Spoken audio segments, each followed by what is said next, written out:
சாலையில கயிறை கட்டி போலீஸ் 2000 பேர் நின்றுக்கிட்டு இங்கிட்டு போகாத அங்கிட்டு போகாத.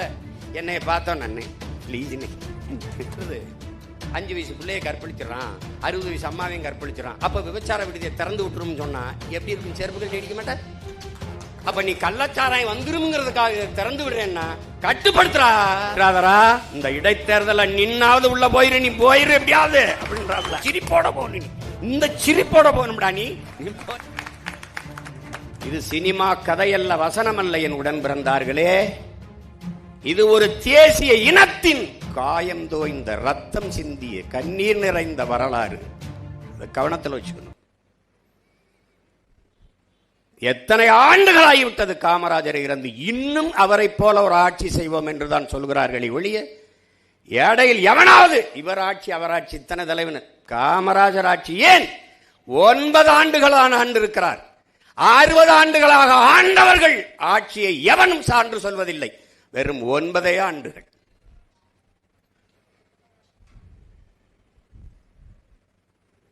தனக்கென்று ஒரு துணையை கூட கட்டாதவன் தான் இந்த தமிழ் இனத்திற்கென்று பல அணைகளை கட்டினார். இவர்கள் பல துணைகளை கட்டி வாழ்ந்தார்களே வெளியே ஒரு அணையை கூட கட்டவில்லை. மணிமுத்தாறில் ஒரு அணை, வைகையில் ஒரு அணை, வெண்ணாரில் அணை, எத்தனை அணைகள், ஆலியார் அணை. ஒன்றொன்றும் ஒரு மனிதன் 9 ஆண்டுகளுக்குள் இவ்வளவு சாதித்து விட்டாரா என்று எண்ணுவீர்கள். கல்வி கந்திறந்த காமராஜர் சொல்றாங்க, எழுத்தறிவித்தவன் இறைவன் என்றால் நம்முடைய எழுத்தறிவித்த இறைவன் நம்முடைய தாத்தன் பெருந்தலைவன் காமராஜ் என்பதை தமிழ் இளம் தலைமுறையினர் நினைவில் வைத்துக் கொள்ள வேண்டும். ஏடெடுத்து படிக்கிற நாட்டில் ஏடெடுத்து படிக்கிற ஒவ்வொரு மாணவ பிள்ளைகளும் நன்றியோடு நினைக்க வேண்டிய ஒரே மகன் பெருந்தலைவன் காமராஜ் மட்டும்தான்.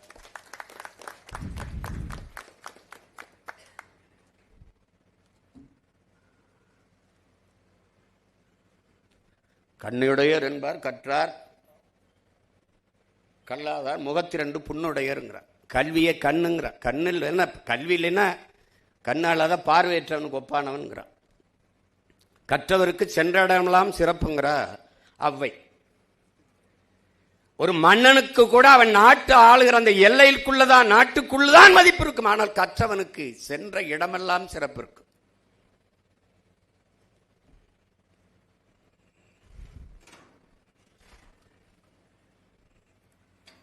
நீங்க யோசிச்சு பாருங்க. இங்க பேசினாங்க, இவர் கூட பேசினார், நம்ம தம்பி கூட, சூர்யா உதயசூரியன். கல்வி சிறந்த தமிழ்நாடு என்று பாரதி பாடினான். அவன் பாடி இறந்து 26 ஆண்டுகள் கழிச்சு தான் நாடே விடுதலை அடையுது. அதுக்கு பிறகுதான் தாத்தே முதலமைச்சராக ஆகிறான். அவன் வந்துதான் கல்வியில சிறக்குது. பாருங்க, இங்க எல்லாம் சொல்லிட்டாங்க எப்படி எல்லாம் படிக்க வச்சாரு, நம்மளை கல்வி கற்க வச்சாரு. கல்வியின் அவசியம் பாருங்க. அவன் ஏன் மகத்தான மாமனிதனா இருக்கிறான் பாருங்க. மனித மாண்பு என்னன்னா, மனிதனுடைய இயல்பான குணம் என்னன்னா, எனக்கு கிடைக்காதது இந்த உலகத்துல எவனுக்கும் கிடைக்கூடாது. இப்படிதான் எல்லா பேரும் சிந்திப்பான். அப்படித்தானே சிந்திப்பான். எனக்கு 2 கண்ணும் போனாலும் பரவாயில்ல, என் எதிரிக்கு அந்த அயோக்கிய பேருக்கு 1 கண்ணாவது போயிடணும், இப்படிதான் நினைப்பான். ஆனால் உலகத்தில் இந்த மண்ணிலே ஒரே ஒரு மகன்தான் தனக்கு கிடைக்காத கல்வி என் நாட்டு பிள்ளைகளுக்கு கிடைக்கணும்னு நினைச்சான். என்ன நினைச்சிருக்காம, நானே படிக்கல, இவெல்லாம் படிச்சு என்ன செய்ய போறான், போடா நீ எல்லாம், உனக்கெல்லாம் கல்வி ஒரு கேடா, உனக்கு படிப்பு ஒரு கேடா, போடா அப்படின்னு சொல்லியிருப்பான். அப்படித்தானே? கல்வி மறுக்கப்பட்ட சமூகம் பல ஆயிரம் ஆண்டுகளான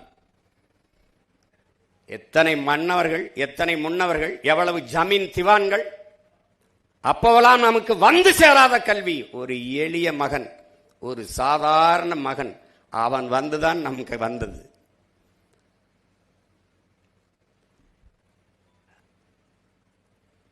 பாருங்க, நம் பாட்டன் கரிகாலன் கூட ஒரு அணை தான் கட்டினான்.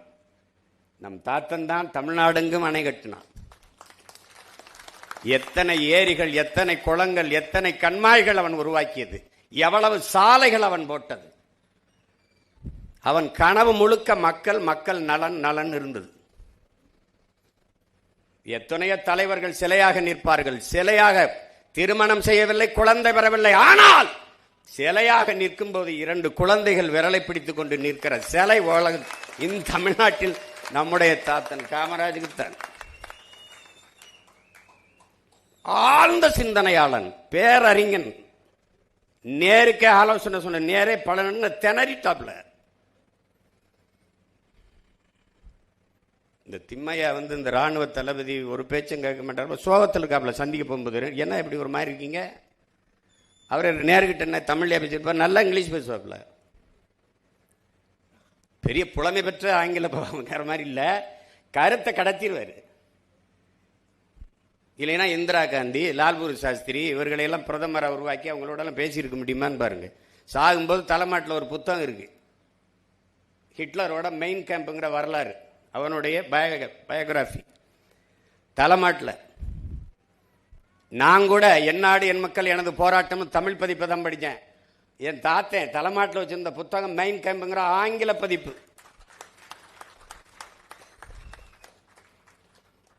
அப்போ இருக்கும்போது நேரு குழம்பிட்டாப்ல, என்ன செய்யலாம் அப்படிங்கும்போது சொல்கிறாப்புல, என்ன உங்கள் பிரச்சனை அப்படின்னு. திம்மையா பேச்சு கேட்க மாட்டார, கிருஷ்ணமேனன் அந்த ஒரு இராணுவ அமைச்சர் பேச்சு கேட்காம பெரிய குழப்பமாக இருக்குது காமராஜ். அப்படி அதுக்கு என்ன, அப்படியா ஒன்று செய்யலாம், ஒரு 2 மாதம் அவருக்கு விடுமுறை கொடுங்க, குடும்பத்தோட உலக நாடுகளுக்கு சுற்றுலா போயிட்டு வர சொல்லுங்கள், எல்லா நாட்டு இராணுவத்துக்கும் போயிட்டு வரட்டும். நீங்கள் ஒரு போன பிறகு முப்படைகளுக்கும் ஒரே தளபதின்னு இருக்கிறதுனால தானே பிரச்சனை. 3 படையாக பிரித்து, கடற்படை, வான்படை, காலாட்படை பிரித்து, அப்படி 3 படைக்கு வெவ்வேறு தளபதியை போட்டுருங்க. அவர் வந்த பிறகு இதில் ஏதாவது ஒரு படைக்கு தளபதி யாருன்னா 3 படைக்கு தளபதியாக இருந்தவர் கூச்சப்பட்டு வேணாம் பதவின்னு போயிடுவார், பிரச்சனை தீர்ந்துரும்னோடனே கட்டி பிடிச்சது எனக்கு தோணலையேன்னு. அவன் நேரு பெரிய கல்வியாளன். பாராளுமன்றத்தில் நேரு பேச வந்தால் எந்த உறுப்பினர் வெளியில போக மாட்டான், அவ்வளவு ஆளுமையா பேசக்கூடிய பேராற்றல் கொண்டவன். பல ஆண்டுகள் சிறையில் இருந்தான். அவன் சொன்னா, இன்னும் எத்தனை ஆண்டுகள் வேணாலும் சிறையில் என்னை போடுங்கள், ஆனால் புத்தகத்தை மட்டும் என் கையில் கொடுங்க. அவ்வளவு பெரிய அறிஞனுக்கு அறிவு சொன்னவன் நம்முடைய தாத்தன் காமராஜ். சீனாவுக்கு இந்தியாவுக்கும் போர் வந்துட்டது, இந்தியா தோக்குது. ஏன்னா சீனா உண்மையில ராணுவம் வச்சிருக்கு, உங்களுக்கு தெரியும் நினைக்கிறேன். அந்த நாட்டில் குடிமகனில் ராணுவ வீரன் என்று தனியா கிடையாது. ஒவ்வொரு குடிமகனும் ராணுவ பயிற்சி எடுத்திருப்பான், சிறந்து விளங்குவான் மார்ஷல் ஆர்ட்ல, தற்காப்பு கலையில். அவன் போர் வந்தா எல்லாரும் போரிடுவான், அவனை ஒன்றும் செய்ய முடியல. ரொம்ப வருத்தத்தில் இருக்காரு. அப்பவும் நம்ம தாத்தன் போயிட்டு, என்ன பிரச்சனை அப்படின்னு, சீனாவில் நம்ம தோத்து போயிட்டோம், நம்மகிட்ட ஆயுதங்கள் வலுவா இல்லை, வாங்கி சேர்க்கணும் அப்படின்னு. என்ன எங்கேருந்து வாங்கலாம், அமெரிக்காவிலேருந்து வாங்கலாம், வாங்க வேண்டியதானே. என்ன கேட்குறானோ அதை கொடுத்து, அதெல்லாம் கொடுத்துச்சு, பணம்லாம் போயிடுச்சு. அந்த ராணுவத்தை, அந்த தடவாள ராணுவ ஆயுதங்களை அனுப்ப மாட்டேங்கிறான், அதுக்கு கேரண்டி கேட்குறான். கேரண்டி கேட்குறானா, அப்படியா, எவன் கொடுக்க மாட்டானா, இல்லை அங்கே இருக்கிற அந்த வங்கிகள்லாம் நமக்கு நம்மளை நம்பி கேரண்டி தரமாட்டுது, ஒப்புதல் தரமா இருக்குது அப்படின்னா. அப்படியா, இப்போ அவன் கடை ஏதாவது இங்கே இருக்கா கேட்குறாப்புல, அவர் மொழியில் கேட்குறாப்புல. அவன் அமெரிக்காரன் கடை எங்கேயாவது இருக்கா? ஆமாம் இருக்கு, அமெரிக்கன் எக்ஸ்பிரஸ் பேங்க்னு ஒன்று இருக்கு, அதை இழுத்து மூடுங்க, அதை சாத்துங்க. டே, எனக்கு கேரண்டி தராத பையன் நாட்டு கடை இங்கே எதுக்குடா இருக்குன்னு போடு அப்படின்னு கடையை மூட போட அவன் உடனே கையெழுத்த போட்டு சரச்சரன ஆயத்தை அனுப்பி விட்டான். இவனை படிக்காதவனா, படிப்பறிமை விட பட்டறிவு மேலானது என்று உலகத்தில் வாழ்ந்து காட்டிய ஒரு மகத்தான மேதை நம்முடைய தாத்தன் காமராஜ். நீ நெருப்பு சுடும் சுடும் என்று படித்தாய், அவன் தொட்டு பார்த்து நெருப்பு சுடும் என்று உணர்ந்தவன். நீ புரிஞ்சுக்கணும், அவன் பெரிய ஆளு, நீ சாதாரண ஆள் நினைக்காத. அவன் ஆளு எளிமையா இருந்தான் அப்படின்னு நினைக்கிறனால ஏதோ இதுதான் இருக்க அப்படின்ட்டு. பெரிய சிந்தனையாளன், பேரறிஞன். இதனால இங்க பாருங்க, மண்ணாங்கட்டின்னு ஒருத்தர், அது சட்டமன்ற உறுப்பினர்கள் விடுதியில் வேலை செய்வாப்புல எடுபடியா. இப்போ தாத்தா முதலமைச்சர் காமராஜர், இன்னொரு தாத்தன் நம்முடைய தாத்தன் மூக்கையாத்தவர் சட்டமன்ற உறுப்பினர். அவர் அறையில், சட்டமன்ற அறையில் அவர் வேலை செஞ்சுக்கிட்டு இருக்காப்புல. இந்த மண்ணாங்கட்டி 8ஆம் வகுப்பு கூட படிக்காதவங்கெல்லாம் அரசு பணியிலிருந்து நீக்கிறார். சும்மா ஒரு இது பியூன் மாதிரி அரசு பணியிலிருந்து நீக்கிறாரு. அப்புறம் மண்ணாங்கட்டி ரொம்ப தடுமாறுகிறாரு. அவர் குடும்பம் அவரை நம்பி தான் இருக்கு, வேலை இல்லை, நம்ம படிக்கலையே, இப்போ என்ன பண்ணுறாரு, அரசு வேலையிலேருந்து நீக்கிவிட்டாரே அப்படின்னொன்னே அவர் ரொம்ப புலம்புறாரு. போய் தாத்தா மூக்கையத்தவர்கிட்ட போய் குறை சொல்கிறாப்புல, இப்படி பண்ணிட்டாரு முதலமைச்சர் அப்படின்னு. ஃபோனை போடுறா அப்படின்னு சொல்கிறாப்புல. இவர் ஃபோனை போட்டுறாரு. நேராக முதலமைச்சர் வீட்டுக்கு போட்டோன்னே யாராவது உதவியாளர்கள் எடுப்பாங்கன்னு நினச்சிக்கிட்டு இருக்காங்க. அவரே எடுத்துடுறாப்புல, ஐயாவே. எடுத்தவொடனே இவருக்கு என்ன சொல்கிறேன்னு தெரியல. ஐயாவே எடுத்துட்டாரு அப்படின்னு. அப்போ கேள்றா, படிக்காத நீங்கள் முதலமைச்சராக இருக்கும்போது படிக்காத நான் பியூனா இருக்கக்கூடாதான்னு கேள்றா சொல்லி விட்டுறாப்புல. சொல்லி விட்டோன்னே இவர் கேட்டுவிட்டாப்புல. கேட்டோடனே இவர் என்ன சொல்கிறாரு, எடுத்தது காமராஜன்னு தெரியாமல் சொல்லிடுறாரு. ஐயாவை பேசுகிறாருன்னு தெரியல, இப்போ யாரோ பேசுகிறாங்க அப்படின்னு. போடுறா கேள்றா, படிக்காதவங்க காமராஜ் முதலமைச்சராக இருக்கும்போது படிக்காத நான் பியூனாக இருக்க முடியாது, இருக்கக்கூடாதா அப்படின்னு கேள்றா அப்படின்னு கேட்டு போகிறாரு. கேட்டினோடனே அப்படியா, நீங்கள் யார் பேசுறிய, ஆஹா அப்படின்னு வச்சுட்டு கொஞ்சம் அரை மணி நேரத்தில் போலீஸ் வண்டி வந்து நிற்கிது. மண்ணாங்கட்டிங்க யாரு அப்படின்னு பதறிட்டாப்புல. ஐயோ பெரிய பிரச்சனை ஆகி போச்சு அப்படின்ட்டு பதறினோடனே இவர் என்ன சொல்றாருல, நீ போடா, நீ முன்னாடி போடா, நான் வாரேன், முன்னாடி போ, நான் வாரேன் ஐயா, இப்படி என்னையா என்னை இப்படி தனியாக விட்டு போடா, நான் வாரேன். அங்கே போனால் வாசலில் நிற்கிது ஒரு உருவம். வாங்க வாங்க, நீங்கள் தான் மண்ணாங்கட்டியா, வாங்க வாங்க வாங்க, உட்காருங்க உட்காருங்க. நான் ஒரு தப்பு பண்ணிவிட்டேன். அந்த ஜீவோல அரசாணையில் இனிமேல் 8ஆம் வகுப்புக்கு கீழே படித்தவர்களுக்கு வேலை இல்லைன்னு போட்டிருக்கணும். அது தவறு பண்ணிவிட்டேன். ஆமாம், உங்களுக்கு 2 பொம்பளை பிள்ளைகளாமே, அது கேள்விப்பட்டேன். அதுக்குள்ளே விசாரித்து வச்சுருந்துருக்கான் பாருங்க ஒரு தலைவன். அவன் வரக்குன்னா யார் மண்ணாங்கட்டி, அவன் வாழ்க்கை வரலாறு பூரா வாய்ச்சி வச்சவொடனே உங்களுக்கு வேலை இருக்கு, உங்கள் வீட்டுக்கு அழைச்சி சொல்லிடுங்க, எல்லாம் வருத்தத்தில் இருப்பாங்க, சாப்பிட்ருக்க மாதிரி தெரியல, இந்தாங்க காசு விடு, சாப்பிட்டு வீட்டுக்கு காசு சாப்பாடை கொண்டு கொடுங்க சொல்லு, போயிட்டு வாங்க. இதனால தான் அவன் பெருந்தலைவன் ஆகிட்டான். உங்களுக்கு புரியுதுன்னு நினைக்கிறேன். தன்னை அந்த கேள்வி கேட்டா, அடா அயோக்கிய பயலை, இன்னைக்கு கைது பண்ணி உதவி போட்டிருப்பான், குண்டாசுல கூட போடுவான். உங்களுக்கு புரியுதில்ல? இவன் தான் பாருங்க, சொந்த நாட்டில் ஓட்டு கேட்க வரும்போது ஒருத்தனையும் குட்டி வர்றதில்ல, சும்மா வர்றது. இப்போ அப்படி வர்றதில்லை, எல்லாம் பாதுகாப்பாக எது போட்டுக்கிட்டு வர்றாங்க, எல்லாம் பண்ணுறாங்க. சாதாரணமாக இருப்பான். முதலமைச்சரான ஒய் பிரிவு, இசட்டு பிரிவு, புரோட்டாக்கால், ஆட்டுக்கால்லாம் கேட்டுக்கிட்டு இருப்பான். நம்ம ஆளுக்கு முன்னாடி ஒரு வண்டி ஓடுது, வங்கின்னு, ஏது என்ன சத்தம் கேட்குறாப்புல. ஐயா போலீஸ் பாதுகாப்புன்னு. ஏன் நிறுத்த சொல்லு, இங்கே வாப்பா, வண்டியை கொண்டு வாப்பா. நான் என்ன செத்தா போயிட்டேன், முன்னாடி சங்குதிக்கிட்டு போகிறேன், இங்கே வாப்பா.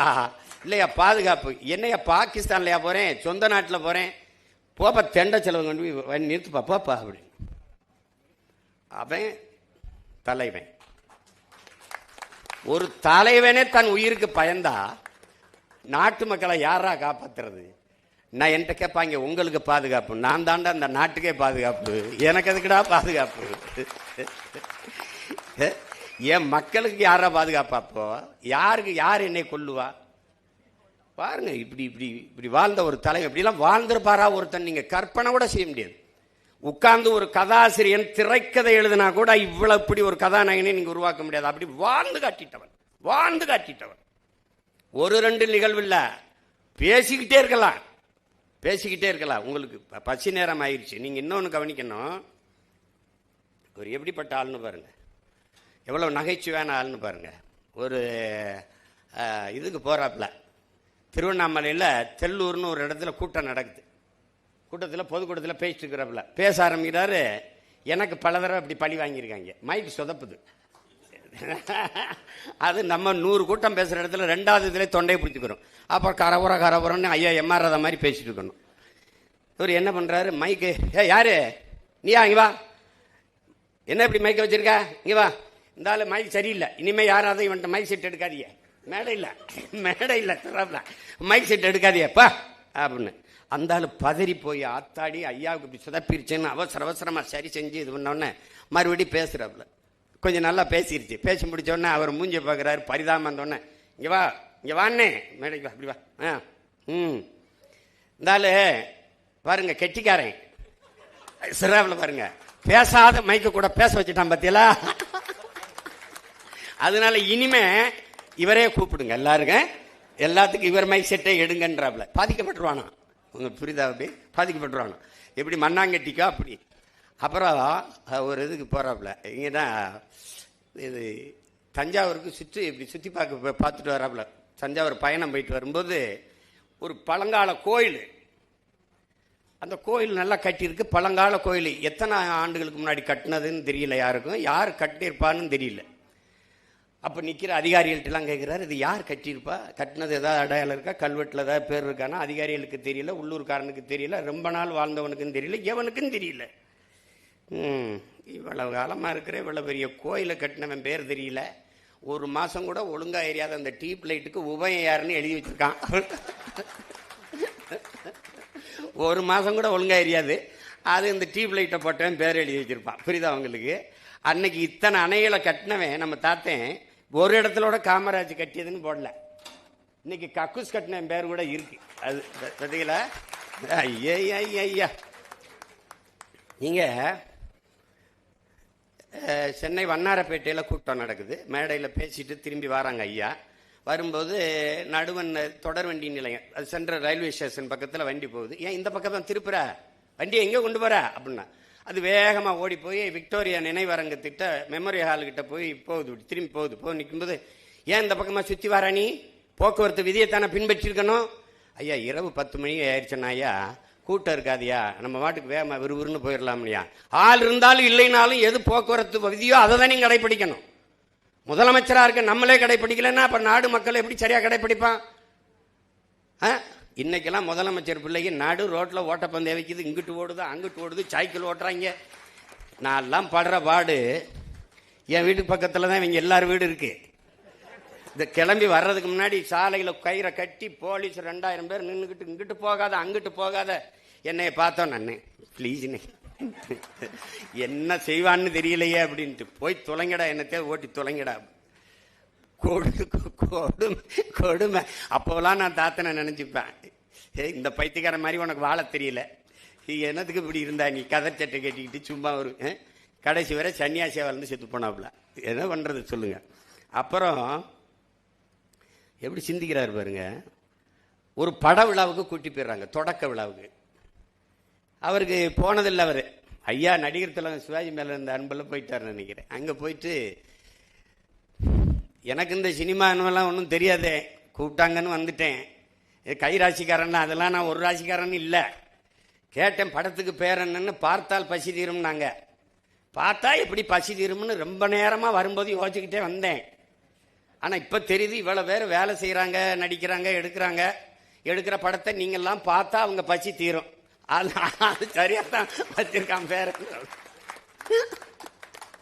அவர் அதாவது அப்படி ஒரு தலைவனை நீங்க ஒரு சிற்பிகிட்ட கொடுத்து கூட செதுக்க முடியாது. சிவகாமியால மட்டும்தான் செதுக்க முடியும். குருசாமி சிவகாமியால தான் செதுக்க முடியும். நீங்க அது சொல்லி முடிக்க முடியாத ஒரு. இதுல இருந்து என்ன நீங்க தெரிஞ்சுக்கணும்னா, ஒரு தலைவன் ஒரு தவம் போல இருந்து இந்த நாட்டை ஆட்சி செஞ்சிருக்கான். 9 ஆண்டுகள்ல இந்த நாட்டை மிகப்பெரிய உயரத்துக்கு கொண்டு போய் சேர்த்திருக்கான். ஆனால் அதுக்கப்புறம் இந்த நாடு ஒரு அங்குலம் கூட இல்லை, ஊழல் இல்லை, லஞ்சம் இல்லை, முறையான நிர்வாகத்தை கொடுத்துருக்கான். அப்ப இவ்வளவு வருவாய் பெருக்கமும் இல்லை நம்மகிட்ட, நல்லா நீங்க கவனிக்கணும்.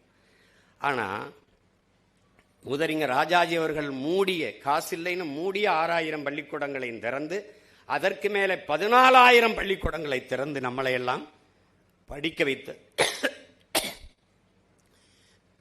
ஒரு மகத்தான தலைவன் நம்முடைய தாத்தன் பெருந்தலைவர் காமராஜர். அதனாலதான் எழுத்தறித்த இறைவன் நம்முடைய தாத்தன்கிறான். அத்தா பள்ளிக்கூடம் திறக்கலைன்னா ஐயா ராஜாராம்லாம் ஏது? நான்லாம் அரணையூர்ல சிற்றூர்ல இருந்த தொடக்கப்பள்ளி அவர் தொடங்கினதான். இன்னைக்கு அந்த பள்ளிக்கூடம் நான் படிச்சு முடிச்சுட்டு வெளியில வந்த பிறகு ஓட்டு போடுறதுக்கு மட்டும் வச்சிருந்தாங்க. எப்பாவது சொட்டு மருந்து ஊத்துறதுக்கு ஒரு கூடார மாதிரி வச்சிருந்தாங்க. இப்ப நான் சண்டை போட்டு நான் பணம் கொடுத்து கட்டியிருக்கேன்.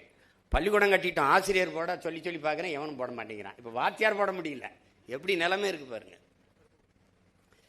படிக்கிற பிள்ளைகள் ஒவ்வொரு சிற்றூர்லையும் ஒரு தொடக்கப்பள்ளி, 3 கிலோமீட்டருக்கு ஒரு உயர்நிலை பள்ளி, மேல்நிலை பள்ளி, அதுக்கப்புறம் 5 கிலோமீட்டருக்கு ஒரு மேல்நிலை பள்ளியை கொண்டு போகணும்னு கொண்டு படிக்க வச்ச மேதை. அப்புறம் இந்த மதிய உணவு திட்டம், அது காசு இல்லைங்கிறாங்க, எல்லாருமே சொல்றாங்க. அந்த அதிகாரிகள் எல்லாருமே சொல்றாங்க காசு இல்லை, நம்மகிட்ட அவ்வளோ நிதி வலிமை இல்லை அப்படின்னு. இருக்கிற வரை போடுவோம்னே, இல்லைன்னா நான் ஊரா மடி ஏந்திட்டு போய் பிச்சை எடுத்துக்கிட்டு வரேன் என் பிள்ளைகளை படிக்க வைக்கணும்னே. பெத்த தகப்பம் கூட சொல்லியிருக்க மாட்டான். பிச்சை உயினும் கற்கை நன்றே கற்கை நன்றேன்னு சொன்ன கொன்றவேந்தன் நமக்கு ஞாபகம் வருது. பிச்சை அவன் சொல்லிட்டு போனான். அதை படித்தானா காமராஜன் தெரியாது, ஆனால் அவன் தான் சாதிச்சு காட்டினான். பிச்சை எடுத்துக்கிட்டு வந்தாது என் பிள்ளைகளை படிக்க வைக்கிறேன். மக்கள் இயக்கமா மாத்தினான். விறகு இருக்கிறவன் விறக கொடுத்தான், அரிசி இருக்கிறவன் அரிசியை கொடுத்தான், காசு இருக்கிறவன் கொஞ்சம் காசை கொடுத்தான். ஒன்றும் இல்லாதவன் வந்து தாய் தந்தை அந்த அக்கா தங்கச்சியை வந்து சமைச்சு போட்டு போயிட்டாங்க. மக்கள் இயக்கமாக மதிய உணவு திட்டத்தை கொண்டு வந்தார். அதை பின்னாடி அதை நிறைய பேர் அது ஐயா எம்ஜிஆர்லாம் வந்து சத்துணவு திட்டம் அப்படிலாம் மாற்றிக்கிட்டாரு. அவர் சொன்ன மாதிரி, நீங்கள் சொன்ன மாதிரி இலவசம் என்று இந்த நாட்டில் இருந்திருக்க வேண்டியது கல்வி, மருத்துவம், குடிநீர். ஆனால் இன்றைக்கு எது இலவசமாக இருக்குன்னு பாருங்கள். கோயம்புத்தூர்லேருந்து மருத்துவக் கல்லூரியை தொடங்குறதுன்னு 3 பெரிய இந்த பணக்காரங்க கொஞ்சம் பேர் வந்துட்டாங்க. வீட்டு வாசல் என்னென்ன ஐயா அந்த மாதிரி மெடிக்கல் காலேஜ், அதுக்கு என்ன பண்ணணும்? நாங்கள் எல்லாரும் சேர்ந்து ஒரு 20 லட்சம் போடுறோம், நீங்கள் ஒரு 50 லட்சம் போட்டிங்கன்னா 80 லட்சம் போட்டிங்கன்னா ஓஹோ எல்லாம் வியாபாரம் பார்க்கலாம்னு நினைக்கிறீங்களோ? இதுக்கு எதுக்கு இவ்வளோ தூரம் வந்தீங்கன்னே ஒரு கடித எழுதியை போட்டிருந்தீங்கன்னா நான் முடியாதுன்னு ஒரு பதில் கடிதத்தை போட்டு வேலையை பார்த்துருப்பேன்ல.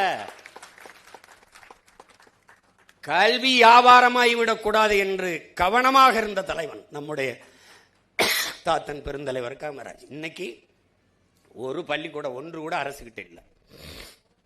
கொடுக்குற அனுமதிகள் பூரா மிகப்பெரிய வகுப்பறைகள் வர்த்தக அறைகளாக மாறிடுச்சு. அறிவு கருவறை வியாபார அறையாக மாறிடுச்சு. அப்போ அந்த நிலையில் அவர் மருத்துவம் அவர்கிட்ட இருந்துச்சு, கல்வி அவர்கிட்ட இருந்துச்சு, போக்குவரத்து அவர்கிட்ட இருந்துச்சு. இன்னைக்கு எதுவும் நம்மகிட்ட இல்லை, எதுவும் நம்மகிட்ட இல்லை. நீங்கள் வந்து என் அன்பு பிள்ளைகள் அரசியல் கற்கணும். உங்களுக்கு ஒன்று சொல்லுவேன், இந்த எந்த பேராசிரியர் எந்த ஆசிரியர் சொன்னாலும் கேட்காதீங்க. நான் உங்கள் உடன் பிறந்தவன், உங்கள் மேலே இருக்கிற பேரன்பின் காரணமாக இதை சொல்கிறேன், பெரும் அக்கறையின் காரணமாக சொல்கிறேன். அரசியலை கற்பிக்காதது கல்வியே இல்லை. அரசியலை தாண்டிய கல்வி உலகத்திலே கிடையாது. அரசியல் என்ற எண்ணம் இல்லாதவன் மனிதனாக இருக்க முடியாது. அண்ணல் காந்தியடிகள், அரசியல் வேண்டாம் என்று நீ விலகி நிற்கலாம், ஆனால் அரசியல் உன்னை விட்டு ஒருபோதும் விலகாது. அரிஸ்டாட்டில். இது நல்லா கவனிச்சுக்க. நீ அரசியல் வேண்டாம் என்று விலகி நின்றால் எவனை வெறுக்கிறாயோ அருவருக்கிறாயோ அவன் ஆட்சியன்களை வாழ நேரிடும்ங்கிறார் பிளாட்டோ. அந்த பிளாட்டோ தான் சொல்றான், கற்காமல் இருப்பதை விட பிறக்காமல் இருப்பதை சிறந்ததுன்றான். ஆனா நம்மளை எல்லாம் கற்க வச்சான் ஒரு தாத்தன். அவன் கற்கல. என்ன பள்ளிக்கூடம் போய் படிக்கல வந்தான், அவ்வளவுதான். அவரை கேள்வி பண்ணாங்க, இவர் படிக்காதவர், இவர் கல்லூரி போகாதவர், இவருக்கு என்ன இருக்குது அவருக்கு என்ன இருக்குது அப்படின்ட்டு. அவருக்கு என்ன பூகோளம் தெரியாது, வரலாறு. அவர் சொல்லி மேடையில் சொல்றப்ப நான் படிச்சவன்னு ஒருபோதும் சொல்லலையே. எனக்கு பூகோளம் தெரியாதுதான். ஆனா தமிழ்நாட்டில் எத்தனை ஊர் இருக்குது, எத்தனை ஆறு இருக்குது, அந்த ஆறுக்கு அருவி எங்கெங்க வருது, எத்தனை அணை இருக்குது, எத்தனை ஏரி இருக்குது, எத்தனை குளம் இருக்குது, எத்தனை கம்மா இருக்குது, எந்தெந்த ஊரில் எவ்வளவு சனம் வாழுது, எவ்வளவு ஏக்கர், எவ்வளவு ஏக்கர் விவசாயம் பார்க்கப்படுது, இதெல்லாம் எனக்கு நல்லா தெரியும். ஆனால் நீங்கள் இந்த படம் போட்டு புத்தகம் கட்டி புத்தகத்தில் வச்சிருக்கிறது தான் பூகோளம்னீங்கன்னா அந்த பூகோளம் எனக்கு தெரியாது. அதாவது எல்லாமே அவருக்கு தெரியுது. நீ புத்தகத்தில் வச்சிருக்கிறத நான் படிக்கலையே ஒழிய எனக்கு தெரிஞ்சது உன் புத்தகத்தில் இல்லை. அதுதான் இங்க இருக்கிறது. அப்ப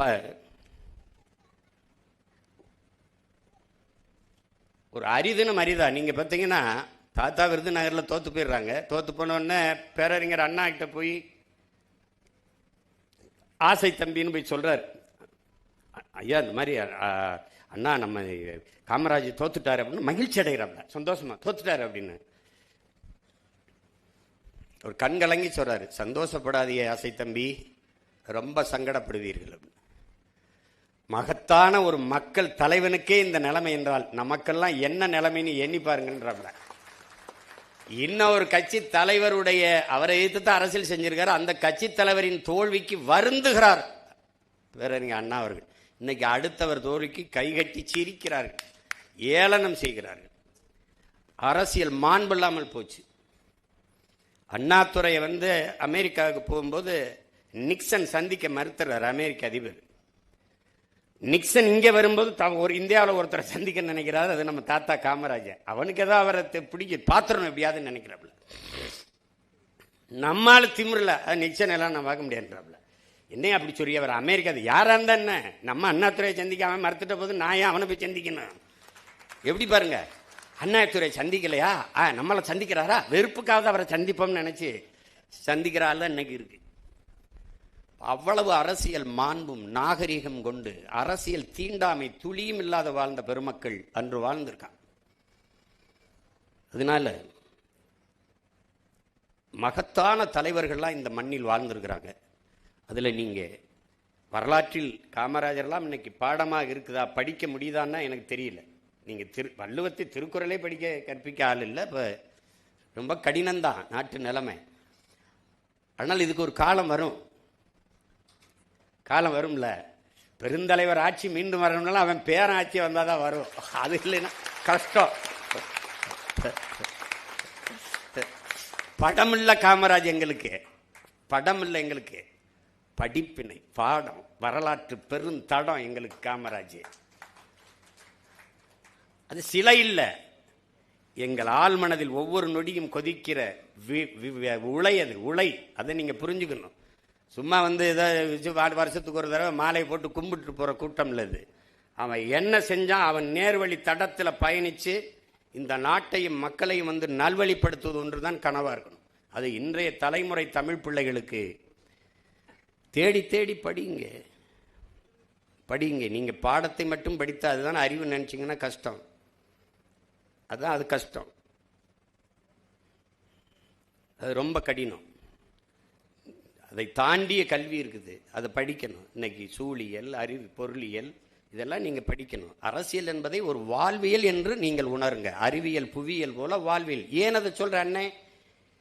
உங்கள் வாழ்வில் பிறப்பிலிருந்து இறப்பு வரை அனைத்தையும் தீர்மானிப்பது அரசு. அந்த அரசை தீர்மானிப்பது அரசியல். அந்த அரசியலை நாம சரியா பண்ணல அப்படின்னா தடுமாறிடும். அதனால நீங்க என்ன படிக்கணும், அதுக்கு என்ன வேலை, அதுக்கு என்ன சம்பளம், அந்த வேலையை நீங்க எங்க பார்க்கணும், எல்லாத்தையும் அரசு தான் தீர்மானிக்குது. பிறப்பு சான்றிதழிலிருந்து இறப்பு சான்றிதழ் பெறுகிற வரை தீர்மானிப்பது அரசியல். அந்த அரசியலை கற்றுக்கொள்ளுங்கள், அதில் ஆழ்ந்த அறிவு தெளிவு பெறுங்கள். இல்லை என்றால் நாட்டை நீங்கள் நல்வழிப்படுத்த முடியாது. ஒரு பதறி சமூகமாக நாம் மாறிப்போம்.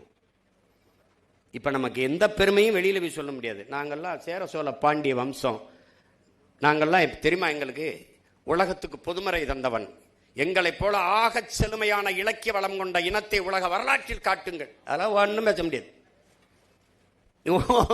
ஒரு பெருமையும் பேச முடியாது. நீ இப்ப இருக்கிற நிலைமையில நீங்களா அதெல்லாம் நீங்களாடா அப்படின்னு. அதனால இத மறுபடியும் சொல்வேன், தமிழர் என்றொரு இனம் உண்டு, தனித்தே அவருக்கு ஒரு குணம் உண்டு. அமிழ்தம் அவரது மொழியாம், அன்பே அவரது வழியாம்னு நம்முடைய தாத்தன் நாமக்கல் கவிஞன் பாடுறான். தமிழன் என்ற ஒரு இனம் உண்டு, தனித்தே அவருக்கு ஒரு குணம் உண்டு, மானமும் வீரமும் அவருக்கு உயிரென்று உலகத்திற்கு காட்டியவன் என் உயிர் தலைவன் மேதகுவே பிரபாகரன் அவர்.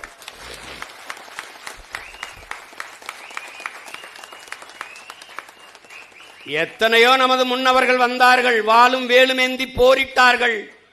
அப்போதெல்லாம் உலகம் சென்று சேராத தமிழனின் மானமும் வீரமும் என் உயிர் தலைவன் ஏந்திய துப்பாக்கியில் உலகம் திரும்பி பார்த்தது. சாதாரண மகன், உங்கள் முன்னால் நிற்கிற உங்க உடன் பிறந்தன் சீமானை போல, என் தாத்தன் காமராஜை போல சாதாரண மகன் அவனும். நான் ஒன்னும் மன்னன் இல்லையே, மந்திரி மகன் இல்லையே, கூட்டம் வர்றதுக்கு வான்னு சொன்னா ஓட்டு போடுறதுக்கு. இப்ப பார்த்தாலும் தோற்று போனாலும் 20 லட்சம் மக்கள் வாக்கு செலுத்தி என்னை நிக்க வச்சிருக்காங்க. அந்த இடத்த விட்டு போகாத. இப்ப கூட எங்க அப்பா இறந்துறாரு, 30ஆம் நாள் காரியம். பாரதி ராஜா அப்பாவுக்கு காரியம் பண்ணிக்கிட்டு இருக்கேன். பக்கத்துல ஒரு எங்க அப்பா வயது தோலை தட்டுறாரு, மகனே எவரு 50 பேரோடவாவது நீ உள்ள போயிருவாயின்னு ரொம்ப ஆசைப்பட்டுக்கிட்டு இருந்தேன், நடக்கல. விட்டுறாதரா, இந்த இடைத்தேர்தல நின்னாவது உள்ள போயிரு, நீ போயிரு எப்படியாவது அப்படின்றாப்ல. நான் உறுதியா போயிடுறேன்ப்பா சிரிக்கும் போது பின்னாடி இந்த சிரிப்போட போகணும், நீ இந்த சிரிப்போட போகணும்டா, நீ போயிடுறா. அதனால சாதாரண மகன் இந்த மண்ணிலே நம்முடைய பாட்டன், வரலாற்றில் பெருமை மிக்க குறியீடா இருக்கிற பாட்டன் தீரன் சின்னமலை. அவன் மன்னன் வாரிசுலாம் கிடையாது, மந்திரிலாம் கிடையாது. விவசாய குடும்பத்தில் ஒரு மகன் வாடான்னா வந்தான் படைக்கு. அது மாதிரி என் தலைவன் மந்திரி மகனோ அது கிடையாது, வாடான நாட்டு விடுதலைக்கு சாகன்னு வந்தான்.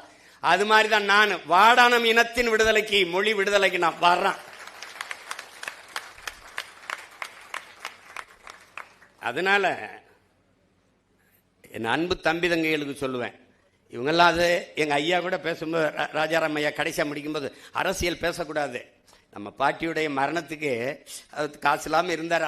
அதை சொல்ல வர்றதுக்கு அரசியல் பேசக்கூடாது, அரசியல் வேண்டாம் என்பதே ஆகப்பெரிய அரசியல். அதை கவனிச்சுக்கணும் நீங்க. அதை பேசாதனாலதான் இவ்வளவு பெரிய வீழ்ச்சியை நம்ம சந்திச்சிருக்கோம்.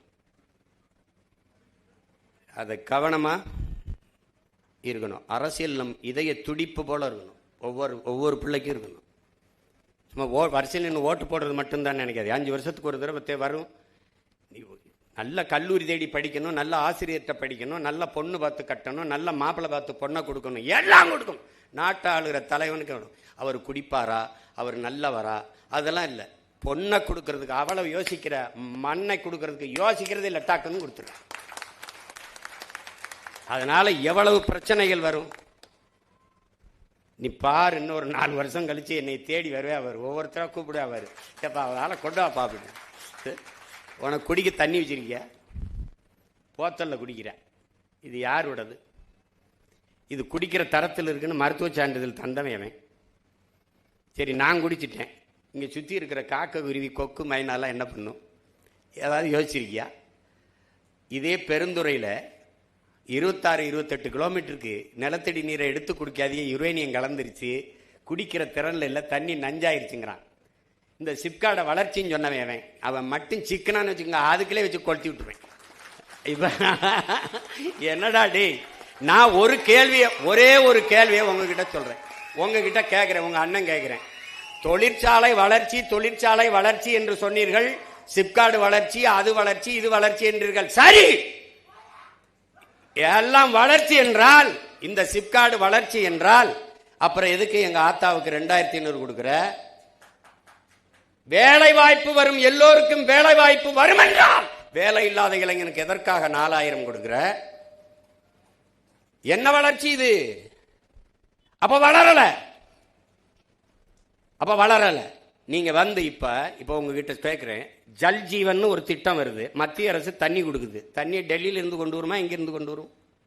இங்கிருந்தானே எடுத்து கொடுக்கும். ஏன் மண்ணிலிருந்து என் மக்களுக்கு தண்ணி எடுத்து கொடுக்கறதுக்கு நீ எதுக்கு வராங்க? எதுக்கு வர? இந்த சூயஸ்ங்கிறவன் யாரு? அவன் யாரு? இதெல்லாம் படிக்கணும், நீ படிக்கணும், தயவு செய்து படிக்கணும். ஐயா நக்கீரன் எழுதுன நீர் எழுத்து படிக்கணும். அண்ணன் சொன்னதுக்காக அந்த புத்தகத்தை வாங்கி படிக்கணும். சின்ன புத்தகம் தான், ரொம்ப படிக்காத, 10 பக்கத்திலே எல்லா செய்தி வந்துடும். அவன் அந்த அயோக்கிய பிரான்ஸ்ல இருந்து போய் உலக வங்கியில கடன் வாங்குது, அந்த பொலிவியா 250 கோடி. அதுக்கு அவன் சொல்றது, இவனுக்கிட்ட உன் நதியை கொடுன்றான். சரி, நதியை தானே கேட்கிறான், என்ன பண்ண போறான்னு கொடுத்துறான். அவன் அதுல இருந்து நதியிலிருந்து தண்ணி எடுக்காத, விவசாயத்துக்கு பயன்படுத்தாத, ஒரு சொட்டு தண்ணி உனக்கு உரிமை இல்லை, நதி என்னதுன்றான். கடைசி அவன் கொடுக்கறதான் தண்ணி, அவன் சொல்றதான் காசு. என்ன ஆயிடுச்சு? பல ஆண்டுகள் ஸ்டெர்லைட்டுக்கு எதிராக அப்படி போராடணுமா, அப்படி போராடி ஒரு வங்கி பணியாளன் வேலையை விட்டுட்டு போய் போராடி துப்பாக்கி சொல்ல செத்து நாட்டில் பெரிய புரட்சி வெடிச்சு விரட்டி விட்டாங்க. அந்த பெட்ரோல் நேரம் எங்கே வந்தான்? தமிழ்நாட்டுக்கு வந்தான், கோவைக்கு வந்தான், சூயஸ்ன்னு வந்தான், பேரை மாத்திக்கிட்டு வந்தான். என்னுடைய பவானி ஆத்து தண்ணீரை எடுத்து கொடுக்கறதுக்கு இவன் யாரா? 3150 கோடி அது காசை கொடுத்துட்டு வர்றான். 3150 காசை கொடுத்து நமக்கு இந்த தண்ணி எடுத்து கொடுக்கறதுக்கு இந்த தனியார் நிறுவனத்துக்கு ஆசையா? சொல்லு பாப்போம். ஒரு நாள் நீ தவிச்சு நிப்ப, பசிச்சு நிப்ப, வேலை வெல்லாம வீதியில் நிற்கும் போது நீ அண்ணனை கவனிப்ப. நீ இப்ப நான் பேசுறதெல்லாம் உனக்கு வேடிக்கையா இருக்கும். நீ ஆடு மாடு வளர்க்கறத அரசு பணியா மாற்றுவோம்னா சிரிக்கிற. ஆனா வீட்டில் போய் தயிர், மோர், பால்லாம் நல்லா குடிக்கிற. வேலை வாய்ப்பு இல்ல. அப்ப ஆடு மாடு மேய்ப்பதையும் வேளாண்மை செய்வதையும் அரசு பணியாக மாற்றிக்கொள்வோம்ங்கிற. அப்ப கூடுதல் வேலை வாய்ப்பு வந்துருது. அவ்வளவுதானே? நீ IAS ஆகிறேன் போய்க்க, IPS ஆகிறேன் போய்க்க, டாக்டர் ஆகும் போய்க்க. முடியாதவன் இங்க வாடா தம்பி. ஒன்ன நீங்க கவனிச்சுக்கணும். என் பிள்ளை பேசுனால அதை நான் சொன்னதுதான். உன் செல்போன்ல எத்தனை ஜி வரலாம், ஆனா கஞ்சி விவசாயி நான் தான் ஊத்தணும். நீ சாப்ட்வேர் இன்ஜினியர், சாப்ட்வேர்ல வேலை செய்யலாம், சாப்பிட்டு போய் தான் வேலை செய்யணும். சாப்ட்வேர் இண்டஸ்ட்ரியின் பிதாமகனா இருக்கிற பில்கேட்ஸ் 2,76,000 ஏக்கர்ல விவசாயம் பண்றான். இன்னைக்கு அமேசான் பிரேம் வீடியோ இருக்குல்ல, அதனுடைய உரிமையாளன் பல லட்சக்கணக்கான ஏக்கர்ல விவசாயம் செய்யறான். ஏன்? நிலையான பொருளாதாரம், எல்லோருக்கும் வேலை வாய்ப்பு அங்கதான் இருக்குன்னு நினைக்கிறான்.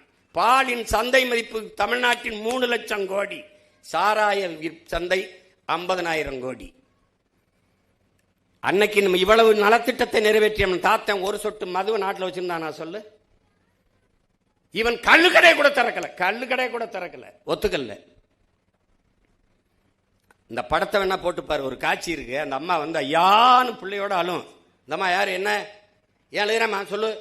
ஐயா, என் புருஷனை போலீஸ் பிடிச்சி, சும்மா ஏமா பிடிச்சிட்டு போச்சு? அம்மா சாராயங்க சின்னாரு. யார் இந்த பிள்ளை, இந்த அம்மா உள்ள விட்டுதாரு, போமா போமா போமா அப்படின்னு. ஐயா தெரியாம காய்ச்சிட்டாரு, போமாங்கிட்டு. ஒரு கொலகார பையன் கூட ஒரு தாலியத்தான் இருப்பான். உன் புருஷன் செஞ்ச வேலைக்கு ஊர் தாலியாமெல்லாம் அறுத்து போடுவாங்க, போமாங்கிட்டு அப்படின்றாப்ப. இவன் ஏன்டா அந்த டாஸ்மார்க்க மூடலைன்னா கள்ளச்சாராயம் வந்துரும்ன்றான். எவ்வளவு பெரிய ஐயோக்கியத்தனம். அப்புறம் அதுக்கு போலீஸ், அதுக்கப்புறம் நிர்வாகம், இது வந்துடும் அது போயிரும் சொன்னா எப்படி இருக்கு? இப்படியா பேசுறது? 5 வயசு பிள்ளைய கற்பழிச்சிடறான், 60 வயசு அம்மாவையும் கற்பழிச்சிடறான். அப்ப விபச்சார விடுதியை திறந்து விட்டுரும் சொன்னா எப்படி இருக்கும்? செருப்புகள் அடிக்க மாட்டேன். அப்ப நீ கள்ளச்சாராயம் வந்துரும்ங்கிறதுக்காக திறந்து விடுறேன்னா கட்டுப்படுத்துறா. உங்க உடன் பிறந்தவன் முதலமைச்சர் நாற்காலியில உட்கார்ந்தா ஒரு சொட்டு போத, ஒரு கள்ளச்சாராயம், ஒருத்த மது, கஞ்சா, பான்பராக்கு, சிகரெட்டு, குட்கா வேணா வித்துறான்னு சொல்லு. நோக்கம் இருக்கு, இருக்க கூடாது, இருக்காது. லஞ்சம் கொடுக்காதேன்னு சொல்ற மகன் இல்ல நான். லஞ்சம் வாங்கின தூக்கிட்டேன், அந்த இடத்துல உன்னை பண்ணிட்டு இருக்க மாட்டேன், தூக்கிட்டேன். நான் ஏன் கொடுக்காதேன்னு சொல்லணும்? என்ன அதிகாரிகள் யாரும் வாங்கக்கூடாது. வாங்கினா சஸ்பென்ஸ் கிடையாது, ஸ்பாட் டிஸ்மிஸ் தான். பணியிலே இருக்க மாட்டா, தூக்கிடுவேன், அவ்வளவுதான். உன் சர்டிபிகேட் டிஸ்குவால் வேலிட் ஆயிரும். உன் சர்டிபிகேட்டை மதிப்பிழக்க செஞ்சு விட்டுருவேன். ஒழுங்கா இருக்கணும். இதெல்லாம் தன்னலமற்ற அன்பான சர்வாதிகாரியால தான் ஆள முடியும். அப்படி ஒரு தலைமை இருந்தானா அவன் தான் என் தாத்தன் காமராஜ். ஆலியாறு டேமை கட்டணும், தண்ணி எடுத்துட்டு வரணும். கேரளாவில் தண்ணி கிடக்கு, 3 கிலோமீட்டர் மலையை குடைஞ்சு இங்கே கொண்டு வந்தா தான் வரும். அப்போ இந்த கனாலை வெட்டணும், மலைக்குள்ள குடையணும். அப்போ இன்னைக்கு இருக்கிற நுட்பம் இல்லை. அப்போ என்ன செய்யறது? மனித ஆற்றல் தான். அதை வச்சுக்கிட்டு இன்னைக்கு மாதிரி ரொம்ப வச்சு இது வச்சு டக்கு டக்குன்னு இல்லை, நாட்டு வெடிகுண்டு கடப்பாறை கோடாரி வச்சுதான் குத்தி போகணும். அப்போ உள்ள ஆளுங்க அனுப்புறாரு, தெரியும் அவருக்கு. வெளியில வந்தா பணம், இல்லைன்னா பணம். ஆனால் தெரியும் வழி இல்லை. அனுப்பி இன்னைக்கு திறந்து பல லட்சக்கணக்கான ஏக்கர் ஆழியார் அந்த அணை பாசனத்தில் வாழுதுன்னா அவன் செஞ்சதுதான். அது தன்னலமற்ற சர்வாதிகாரம். வைகை அணையை கட்டணும், 20 கிராமத்தை வெளியேற்றணும், கத்துவான் மக்கள். ஆனா இன்னைக்கு பல லட்சக்கணக்கான ஏக்கர், பல 100 கிராமங்கள் வாழுது என்றால் அவன் செஞ்ச தன்னலமற்ற அன்பான சர்வாதிகார ஆட்சியால தான். அப்படி ஒருத்தனால தான் செதுக்க முடியும், இல்லைன்னா ஒன்றும் பண்ண முடியாது. நீங்க அவன் ஓட்டு போடாமல் போயிடுவான். போட்டா போட்டும், போடலைன்னா போட்டும் இருந்தால் தான் அவன் சரியா வரும். நீ சமரசம் செஞ்சினா ஒன்றும் செய்ய முடியாது. அந்த நேர்மை அவர்கிட்ட இருந்தது, சாதிச்சாரு. செய்யணும்னு நினைச்சாரு, செஞ்சாவ்ல. அப்ப எத்தனை சாதனைகளை செஞ்சாருன்னு நினைக்கிறேன் நீ? அவர் அதெல்லாம் என் பிள்ளைகள் கற்றுக்கொள்ளணும். ஆகச்சிறந்த கல்வி அரசியல் தான் என்பதை புரிந்து கொள்ளணும். இவங்க பாடம் நடத்துவாங்க, ஆசிரியர். இது இப்போ தன்னாட்சி அதிகாரம் பெற்ற கல்லூரின்னு இதெல்லாம் தீர்மானிச்சது யாரு? ஐஏஎஸ் எங்கே வேலை பார்க்கணும், இந்த மருத்துவக் கல்லூரிக்கு டீன் யாரு, இதுக்கு யார் ஐபிஎஸ், இதையெல்லாம் தூக்கி தூக்கி போடுறவன், அங்கே போடுறவன் இங்கே போடுறவன் யாரு? நாட்டை ஆளுகிற தலைவன். அந்த தலைவன் சரியில்லைன்னா இது எல்லாமே சரியில்லாம போயிடும். அப்ப நீ அந்த தலைவனை தேர்வு செய்யற பணியில நீ சரியா இருந்துடணும். அதுதான் முக்கியம். 6 மாசத்தை கட்டி கிழிக்கிற சுடிதாரு, பேண்ட் சட்டை, சேலையை போய் புரட்டி எடுக்கிற 5 வருஷம் உன் எதிர்காலத்தை தீர்மானிக்கிற தலைவனை ஒண்ணுமே தெரியாம போட்டு வந்துடுற, ஓட்ட போட்டு வந்துடுற. என்ன இது? இதெல்லாம் அறிவு இருக்கிற மக்கள் செய்யற செய்யல, கற்றவர்கள் செய்யற செய்யல. போய்ப்பாரு, கேரளாவில் காரி துப்புறான். ஆந்திரா கேரளாவில் நம்மளை காரி துப்புறான் ஒருத்தன். நான் கூட என்னுடைய தன்மை நிலைப்படத்தில் வச்சிருக்கேன், அதை சிரிக்கிறேன். அதனால என் அன்பு பிள்ளைகளுக்கு சொல்லுவேன், ஒரு பெருமைமிக்க விழா. இது ஒரு அரிய வாய்ப்பு உங்களுக்கு. இனிமேலாக இந்த நொடியில் இருந்தாவது காமராஜ் யாருன்னு தேடி படிங்க. சின்ன சின்ன புத்தகங்கள் இருக்குது. இங்கே கூட நம்ம கல்லூரி நிர்வாகத்திலிருந்து கூட அந்த புத்தகங்களை கல்லூரி நூலகத்தில் வைக்கலாம். அதோடு நம்முடைய இன முன்னோர்களின் வரலாறை சிறு சிறு முக்கிய செய்திகளை தொகுத்து கொடுக்கலாம். அது சம்பந்தமாக மாணவர்களே பட்டிமன்றம் எப்படி இந்த பச்சை பிள்ளை இப்படி பேசுனா அது மாதிரி பேச வச்சு நம்முடைய பிள்ளைகளை தர்க்க அறிவை தடையின்றி பேசுகிற ஆற்றலை அதை கொண்டு வரணும். அதை கொண்டு வர்றதுக்கு வளர்த்து எடுக்கணும். அப்படிலாம் நாங்கள்லாம் இல்லைன்னா இன்னைக்கு ஐயா ராஜாராம் மாதிரி நம்ம சிறைத்துறை அதிகாரி மாதிரியான ஆட்கள் எப்படி வந்திருக்க முடியும்? எனக்கெல்லாம் என்ன யாரும் இப்படி பேசணுங்க சொல்லி கொடுத்தாங்களே? ஒன்றும் இல்லை, ஒரு வெறி தான். அதனால என் அன்பு தம்பி தங்கைகளுக்கு சொல்லுவேன், அருமை உடன் பிறந்தார்களுக்கு சொல்லுவேன், இந்த நாடு உங்களுடையது, என்னுடையதும் கூடத்தான். எப்படி பார்த்தாலும் இந்த நாடு உங்களுடையது. உங்களை நம்பிதான் இந்த நாட்டு மக்களின் எதிர்காலம் ஒப்படைக்கப்பட்டிருக்கிறது என்பதை உணர்ந்து கற்றறிந்த சான்றோர்களாக, அறிஞர்களாக, ஒழுக்கத்தில், நேர்மையில், உண்மையில் சிறந்த பிள்ளைகளாக நீங்கள் வளர்ந்து வர வேண்டும் என்பதுதான் இந்த நிகழ்வின் நோக்கம். அதற்கு சான்றாக வாழ்ந்து காட்டிய ஒரு மகத்தான தலைவனை உங்களுக்கு இந்த பெருவிழாவின் மூலமாக எடுத்து எல்லோரும் பேசியிருக்கிறோம். அதை அறிந்து தெளிந்து என் அன்பு பிள்ளைகள் சிறந்த மாணவர்களாக வர வேண்டும். இங்கே பல போட்டிகளில் பங்கேற்று பரிசு பெற்ற மாணவர்களுக்கெல்லாம் என்னுடைய வாழ்த்துக்கள். நல்லாசிரியர் விருது பெற்ற பேராசிரியர் பெருமக்களுக்கெல்லாம் என்னுடைய அன்பு நிறைந்த வாழ்த்துக்கள். நீண்ட புகழோடு தமிழ் மக்களின் நெஞ்சமெல்லாம் நிறைந்திருக்கட்டும் நம்முடைய பெருந்தலைவரின் புகழ். இந்த நிகழ்வு சிறப்பாக நிகழ உழைத்த எல்லோருக்கும் என்னுடைய அன்பும் வாழ்த்துக்களும். உங்கள் இவ்வளவு நேரம் பசியோடு நீங்கள் கேட்டுக்கொண்டிருந்தமைக்கு என்னுடைய அன்பும் நன்றியும். ஏன்னால் செவிக்கு உணவு இல்லாத போது சிறிது வயிற்றுக்கு வியப்படுங்கிறான். நம்ம தாத்தன் தான் செவிக்கும் உணவளித்து வயிற்றுக்கும் ஈந்து படிக்க வச்சோம், அவன்தான். அதனால் நீங்கள் இந்த அரிய வாய்ப்பை தந்த கல்லூரியின் நிர்வாகத்திற்கும் அமைதியாக என்னுரை கேட்ட என் உடன் பிறந்தார்கள் அனைவருக்கும் என்னுடைய அன்பும் வாழ்த்துக்களும். புரட்சி வெல்லட்டும். நன்றி, வணக்கம்.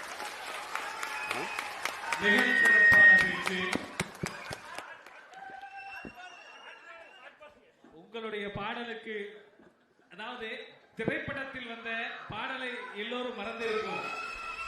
ஒரு சில பாடல்களை மட்டும் ஒரு கோரிக்கையாக, வேண்டுகோளாக ரசிகர்கள், மாணவர்கள் இருக்கிறார்கள். சூரியவம்சத்தில் ஒரு பாட்டு, நல்ல பாட்டு இருக்கும். அது உங்கள் மனசுக்கு தோன்றக்கூடிய பாடலை பாடலாம். அதை எத்தனை தடவை பாடுறது?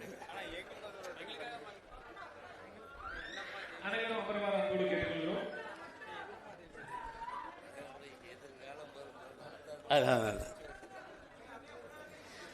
மனசெல்லாம் பந்தலிட்டு மல்லிக்கொடியா விட்ட உசுருக்குள் கோயில் கட்டி ஒன்ன கொழு வச்சு கொண்டாடினே. மழை பெஞ்சா தானே மண் வாசம், ஒன்னு நினைச்சாலே பூவாசந்தான்.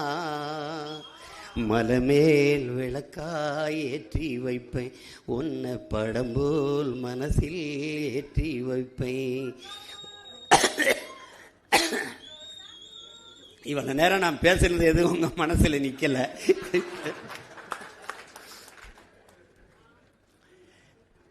நல்லா படிங்க, நல்லா பாடுங்க, நல்லா விளையாடுங்க, நல்லா ஆடுங்க, நல்ல தலைவர்களாக வளர்ந்து வாங்க. எல்லோருக்கும் வாழ்த்துக்கள். நன்றி.